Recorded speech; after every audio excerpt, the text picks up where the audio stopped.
আমি এখন আদিনাথের মূল ফটক পার হলাম। এখন আমি এই ফটক সিঁড়িগুলো ক্রমান্বয়ে সিঁড়িগুলো অতিবাহিত করে দেখেন আদিনাথ মন্দির দূর থেকে দেখা যাচ্ছে।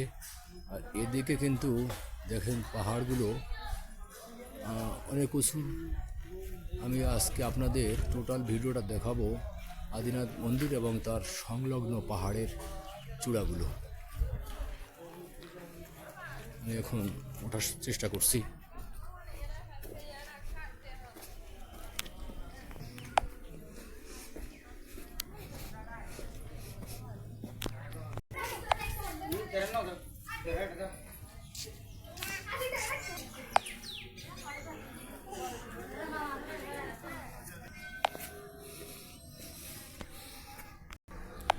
এখান থেকে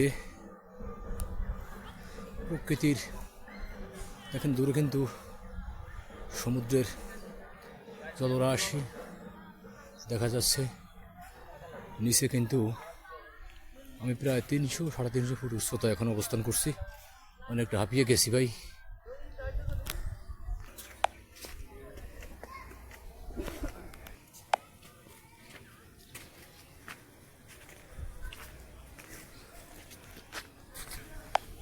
এখানে দাঁড়িয়ে নীল সাগরের অজস্র জলভাণ্ডার দেখা যাচ্ছে এবং সবুজের বিস্তীর্ণ সবুজের সমারোহ।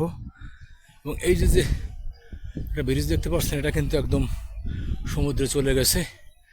আমি অবস্থান করছি প্রায় 300 থেকে 350 ফুট উচ্চতায়। এটা হচ্ছে বাংলাদেশের সর্বশ্রেষ্ঠ হিন্দুদের অন্যতম প্রধান তীর্থক্ষেত্র আদিনাথ মন্দির।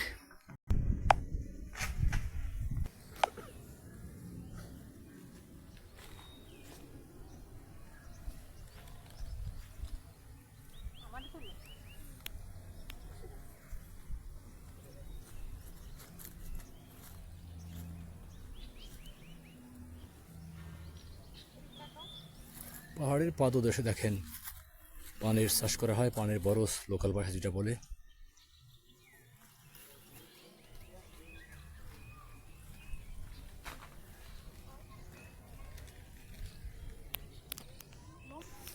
বিশ্বস্রষ্টা তার অনুপম হাতের সমস্ত সৌন্দর্য এখানে নিজ হাতে তুলে ধরেছেন। দূরে পাহাড়, নিচে পানের বরস, বিভিন্ন প্রাকৃতিক সৌন্দর্য আপনাকে পাগল করে দেবে। এখানকার সবুজের সমারোহ যে আমি একজন এদিকে পেয়েছি পাহাড়ের পাদদেশে ঘাস কাটার চেষ্টা করছে। এনরাই পাহাড়ের পাদদেশে বসবাস করে।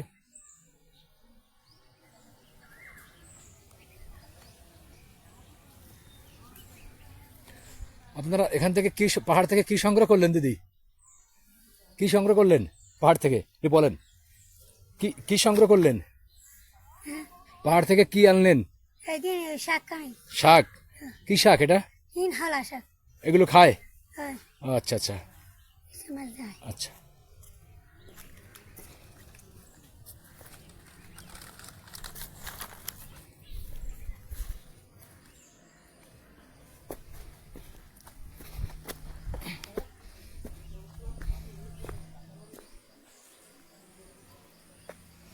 এটা বুদ্ধ মন্দির, পাহাড়ের পাদদেশে একটা বুদ্ধ বিহার অবশ্যই দেখতে পাচ্ছেন।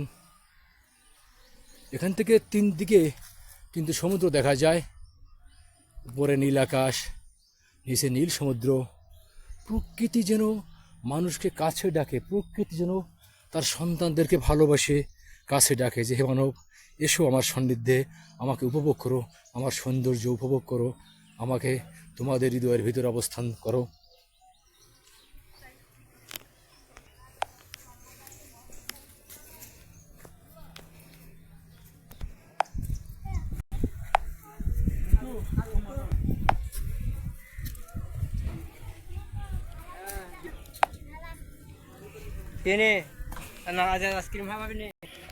আমি এখন পাহাড় থেকে নেমে যাচ্ছি। এখন দেখাবো আপনাদের মূল মন্দিরের চিত্রসমূহ।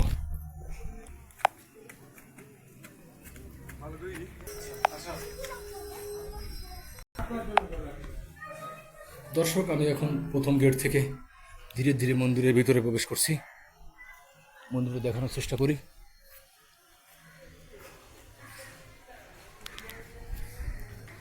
এর নামকরণে একটা কারণ আছে। পুরাকালে রাজা দশাননকে স্বপ্নে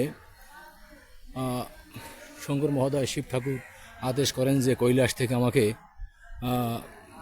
নিয়ে যাওয়ার জন্য, কিন্তু আমাকে কোথাও নামাতে পারবে না। এইভাবে দশাননকে যখন আদেশ করেন কৈলাস থেকে শিব ঠাকুর, তখন কিন্তু দশানন কি করলেন?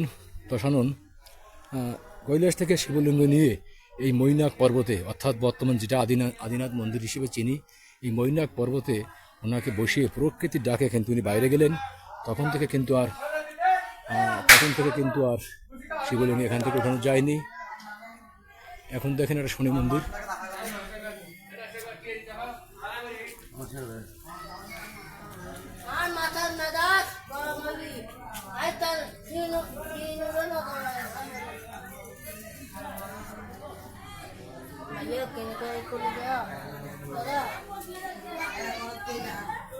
ভিতরে পুজো অর্চনা চলছে। এটা হচ্ছে রাধা গোবিন্দ মন্দির।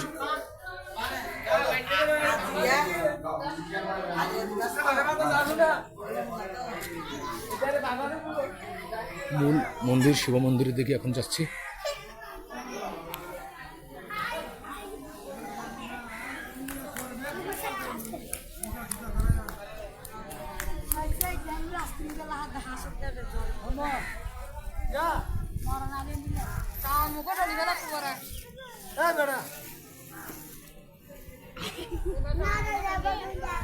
এটা হচ্ছে মূল মন্দির। শ্রী শ্রী অষ্টভুজা, ভিতরে পূজা পার্বণ চলছে। দেখেন পূজারত অনেক পূজা দেওয়ার জন্য আসছে দূর দিগন্ত থেকে।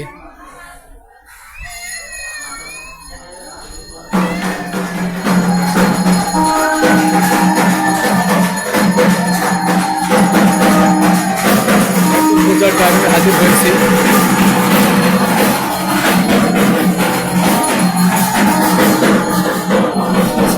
অনেকে বসে আছে।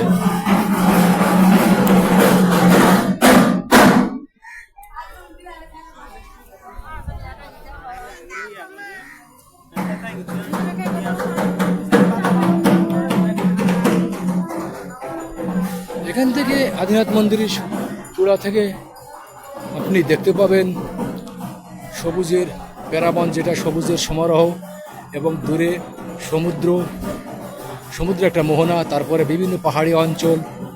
যতদূর দৃষ্টি যে আমি দেখানোর চেষ্টা করছি।